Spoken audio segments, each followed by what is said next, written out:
Oke, assalamualaikum, selamat siang semuanya, selamat datang. Hari ini kita akan membahas sebuah dokumen legal yang sangat krusial dalam dunia bisnis, yaitu, di sini kita membahas perjanjian patungan pengembangan dan pemasaran produk fashion dan aksesoris. Perjanjian patungan atau yang biasa kita sebut sebagai joint venture agreement. Dokumen yang kita bahas kali ini secara spesifik mengatur tentang kerjasama pengembangan dan pemasaran produk fashion dan aksesoris. Di sini bisa kita lihat bahwa perjanjian ini dibuat dan ditandatangani pada hari Kamis, tanggal 7 Juli 2026, bertempat di Bekasi dan di antara pihak-pihak yang di bawah ini. Nah, pertama, kita lihat dulu, ada berapa pihak sih yang dalam, penandatanganan kontrak ini. Nah, yang pertama ada Tuan Muhammad Dafal Al-Rasyid. Yang di mana pekerjaannya sebagai wira swasta dan beralamat di Jalan Merdeka nomor 12 Jakarta Selatan. Dalam hal ini, di situ tertulis Tun Muhammad Dafan, eee, disebut sebagai pihak pertama.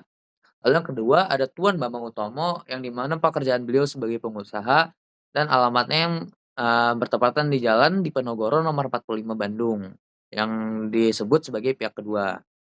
Oke. Nah, apa sih yang melatar belakangi, mereka berdua mengingatkan diri dalam kontrak ini?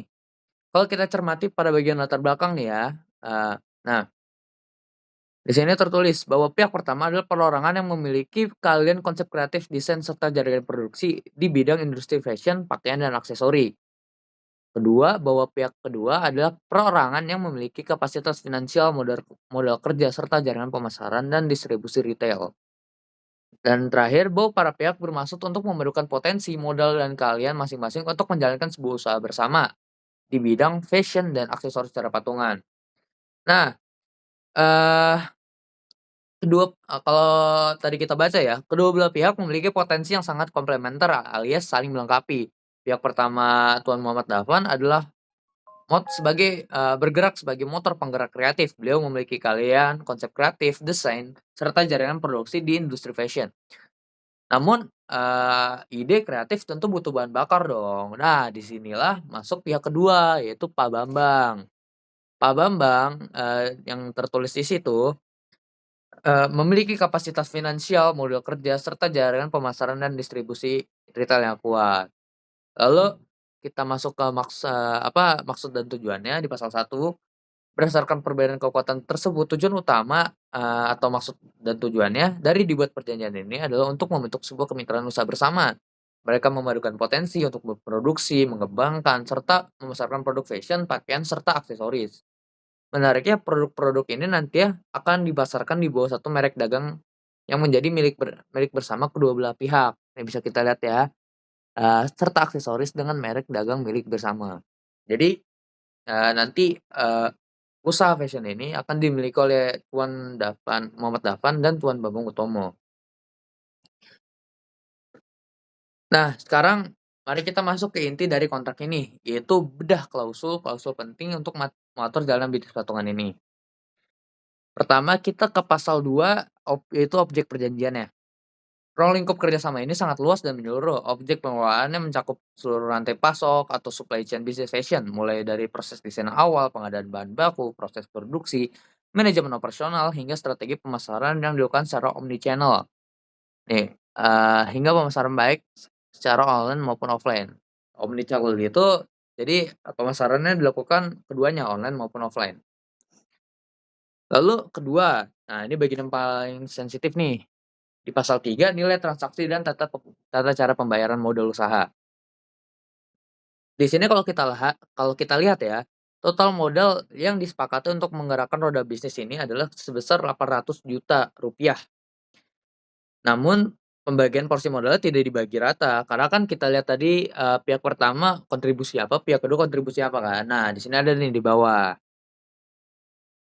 Jadi, nanti pihak pertama ya Tuan Muhammad Dafan. Dia berkontribusi berupa keahlian, hak kekayaan intelektual dari desain dan modal tunai sebesar 320 juta dan porsi kepemilikan 40% saham. Sedangkan pihak kedua Pak Bambang Utomo berkontribusi berupa modal tunai sebesar 480 juta dengan porsi kepemilikan saham 60%. Nah, bagaimana modalnya disetorkan? Di dalam kontrak menegaskan bahwa modal tunai harus ditransfer ke rekening bersama atas nama para pihak. Jadi entar mereka buka rekening bersama tuh untuk, modal usaha ini. Nah, eee, batas waktunya sangat ketat kalau kita lihat di situ selambat-lambatnya 7 hari kerja setelah perjanjiannya ditandatangani. Ini untuk memberitahu bahwa ini penting untuk memastikan bahwa komitmen finansial bukan sekedar janji di atas kertas. Selanjutnya kita bergeser ke pasal 4 nih, di sini ada hak dan kewajiban para pihak, oke. Pasal ini untuk memetakan pembagian kerja agar tidak terjadi tumpang tindih dalam operasional. Kalau kita lihat pihak pertama berkewajiban memimpin proses kreatif, pembuatan desain produk, dan mengawasi proses produksi manufaktur agar sesuai dengan standar kualitas. Pihak pertama juga wajib memberi laporan berkala mengenai pengembangan produksi kepada pihak kedua. Lalu haknya menerima pembagian keuntungan atau dividen sesuai dengan porsi kepemilikan saham yang disepakati sesuai tadi ya 40%. Berarti, pihak pertama, menerima hak berupa dividen sebesar 40% saham. Lalu pihak kedua, di sini berkewajiban untuk menyetorkan modal kerja sesuai dengan ketentuan pasal 3 perjanjian ini. Yaitu tadi kita lihat di sini 480 juta. Jadi dia wajib tuh menyetorkan modalnya. Lalu, eee, berkewajiban memimpin strategi pemasaran, distribusi, manajemen keuangan, dan penjualan produk. Nah, haknya eee, pihak kedua mendapatkan hak untuk melakukan audit atau pemeriksaan terhadap pembukuan dan keuangan usaha operasional patungan.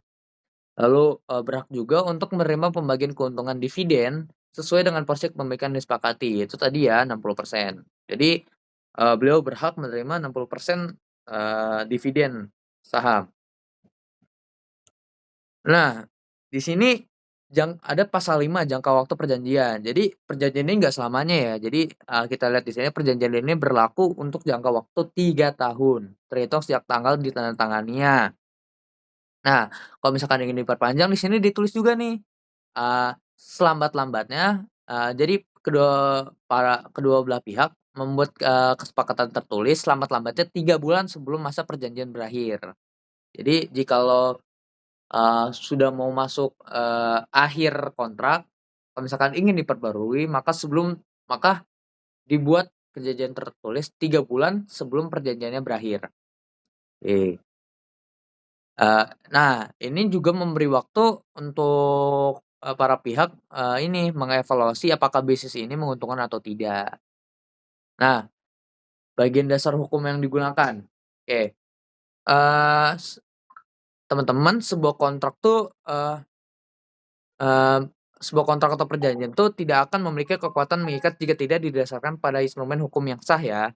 Meskipun di dalam teks kontrak ini tidak disebutkan nomor pasal undang-undang secara spesifik secara hukum kontrak, perjanjian patungan ini tunduk dan berakar kuat pada hukum perdata Indonesia, khususnya buku 3 Kitab Undang-Undang Hukum Perdata atau KUHP Perdata tentang perikatan. Nah, ada beberapa asas hukum fundamental yang melandasi validitas kontrak ini. Pertama ada asas kebebasan berkontrak, berdasarkan pasal 1338 KUH Perdata. Bentar, kesalahan teknis ya, guys, ya. Oke, lanjut kita. Dinyatakan bahwa semua perjanjian yang dibuat secara sah berlaku sebagai undang-undang bagi mereka yang membuatnya. Jadi Tuan Muhammad Dafan dan Tuan Bambang secara bebas menentukan sendiri aturan main bisnis mereka, porsi modal, hingga pembagian tugas selama tidak melanggar undang-undang ketertiban umum dan kesusilaan.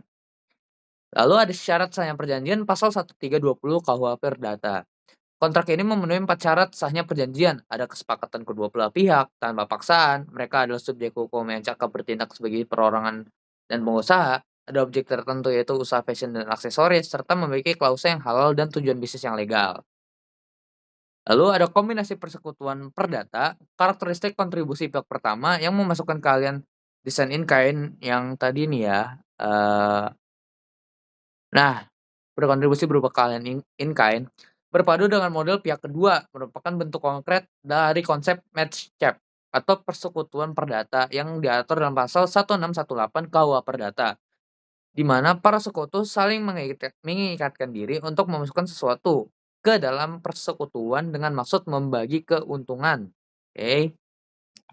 Nah, dalam usaha tuh pasti, sewaktu-waktu mungkin ada sengketa ya, dan itu tidak bisa dipungkiri. Dan di, kontrak ini, dituliskan secara jelas, nah, prestasi dan sanksi, serta penyelesaian sengketa. Jadi, kontrak ini kontrak yang baik tuh harus bisa mengantisipasi skenario terburuk. Jadi, bagaimana sih jika sewaktu-waktu ada, yang salah dalam ini, ada perselisihan atau apa. Nah, di sini kita penting untuk memahami potensi sengketa dan mekanisme penyelesaiannya yang diatur dalam perjanjian ini. Pertama kita bahas prestasi dan sanksi. Kontrak ini mendefinisikan prestasi dalam 2 hal utama, yaitu jika salah satu pihak tidak memenuhi kewajibannya atau jika mereka terlambat menyetorkan modal atau terlambat menyerahkan laporan tanpa alasan yang sah. Misalkan, kalau misalkan, Tuan Bambang nih, terlambat transfer modal, melewati batas 7 hari kerja, atau misalkan saat sudah berjalan Tuan Davan tidak memberikan laporan produksi berkala, maka mereka bisa dinyatakan prestasi. Sanksinya apa? Pihak yang dirugikan akan mengirimkan surat peringatan atau somasi tertulis. Pihak yang melanggar diberi waktu 14 hari kalender untuk membayar ganti rugi atau menyelesaikan kewajibannya. Jika dalam 14 hari gagal diselesaikan, pihak yang dirugikan berhak memutus dan mengakhiri perjanjian ini secara sepihak. Oke, tapi ada pengecualian terhadap kegagalan pemenuhan kewajiban, yaitu jika terjadi force majeure atau keadaan memaksa. Jadi, keadaan memaksa di sini tuh jadi, eee jika sewaktu-waktu ada keadaan yang benar-benar tuh bukan karena kita prestasi, tapi karena emang keadaan yang bikin itu, perusahaan drop gitu. Di sini ditulis di pasal 6 keadaan memaksa atau force majeure. Nah, jika bisnis terhenti akibat bencana alam seperti gempa bumi, banjir, tsunami, perang, pandemi resmi, atau ada kebijakan baru pemerintah di bidang moneter, maka pihak yang gagal memenuhi kewajiban tidak bisa disalahkan atau dituntut prestasi. Syaratnya, pihak yang terkena force majeure wajib memberikan notifikasi tertulis maksimal 4 kali 24 jam sejak kejadian disertai bukti dari instansi berwenang. Nah, jadi contohnya itu misalkan, seperti pandemi COVID-19 kemarin, eee, jadi kalau misalkan perusahaan udah berjalan dan lumayan bagus, jadi saat pandemi tiba-tiba drop, nah, Tuan Muhammad Dafal Al-Rasyid tadi tidak bisa dikatakan prestasi, karena dia tetap, melakukan pekerjaannya, tapi, terhalang akibat keadaan yang memaksa, yaitu pandemi, yang di mana harus WFA. Jadi perusahaan drop dan itu, karena keadaan memaksa. Lalu kalau misalkan, benar-benar ada sengketa gimana sih? Jadi kalau misalkan Tuan Muhammad Dafan atau Tuan Bambang Utomo, berselisih. Nah, di sini ditulis dalam pasal 8. Ta kita lihat di sini pertama nih, setiap perselisihan perjanjian yang timbul akibat penafsiran atau pelaksanaan perjanjian ini akan diselesaikan terlebih dahulu oleh para pihak secara musyawarah untuk mufakat. Ini adalah langkah yang paling bijak dalam bisnis ya guys ya. Jadi, tidak selalu harus dibawa ke jalur hukum, bisa kita memakai musyawarah dulu untuk mencapai mufakat. Tapi gimana sih kalau misalkan, setelah musyawarah nih, eee, nggak mufakat-mufakat? Di sini juga tertulis, apabila penyelesaian secara musyawarah tidak mencapai mufakat dalam waktu 30 hari kalender, maka para pihak sepakat untuk menyelesaikan sengketa tersebut melalui jalur hukum dengan memilih domisili hukum yang tetap di Kepaniteraan Pengadilan Negeri Bekasi. Jadi, eee, kalau misalkan, setelah bermusyawarah tidak menemukan mufakat, nah para pihak membuka jalur hukum dan domisili hukum tetap di Kepaniteraan Pengadilan Negeri Bekasi. Jadi segala proses persidangan nanti akan berpusat di sana, ya. Lalu, kita sampai ke ketentuan penutup. Eh, kontrak ini menyadari bahwa dinamika bisnis fashion sangat cepat berubah. Oleh karena itu, jika ada hal-hal yang belum diatur atau memerlukan perubahan di kemudian hari, para pihak tidak perlu membuat kontrak baru dari nol. Jadi, mereka cukup nuangin aja ke dalam suatu amandemen atau adendum yang secara hukum akan terjadi suatu kesatuan yang tidak terpisahkan dari perjanjian utama ini. Jadi kayak kalau misalkan tiba-tiba tren fashion berubah atau apa jadi, ini, bisnis drop, jadi mereka nggak usah bikin kontrak baru tuh, mereka bikin amandemen aja atau adendum yang bagian nggak bisa terpisahkan dari perjanjian ini, tuh. Nah, lalu, dokumen ini dibuat dalam 2 rangkap asli, yang bisa kita lihat ya. Perjanjian ini dibuat dalam 2 rangkap, masing-masing bermaterai cukup dan memiliki kekuatan hukum yang sama. Nah, jadi itu, jika jika pihak pertama maupun pihak kedua memegang dokumen ini, kekuatan dokumennya tuh, sama kuatnya, gitu ya. Kontrak ditutup dengan penandatanganan di Bekasi oleh Tuan Muhammad Naufal Ar-Rasyid dan Tuan Bambang Utomo dalam keadaan sadar dan penuh tanpa paksaan. Kita bisa lihat di sini, demikian perjanjian ini dibuat dengan kesadaran penuh tanpa paksaan dari pihak manapun. Nah, ini untuk penandatangannya. Lalu kita sampai ke bagian kesimpulan. Joint venture agreement ini adalah contoh kontrak bisnis yang sangat sehat dan seimbang. Pembagian risiko, kejelasan modal, batas waktu penyetoran, pemetaan tugas yang kerja yang detail, hingga mitigasi konflik hukumnya telah dipikirkan secara matang. Ini menjadi fondasi kokoh bagi kedua pengusaha untuk melejitkan merek fashion bersama mereka ke pasaran. Oke, itu saja bedah kontrak kita hari ini. Semoga penjelasan ini memberikan gambaran ya yang komprehensif bagi, teman-teman semua yang, lihat videonya. Terima kasih juga, dan kalau misalkan teman-teman mau buka usaha nih, pengen usaha bareng sama temen, jadi teman-teman bisa belajar dari video ini, oke. Terima kasih udah menonton, jangan lupa like, share, dan subscribe-nya untuk konten edukasi hukum bisnis lainnya. Sampai jumpa di video berikutnya ya, dah.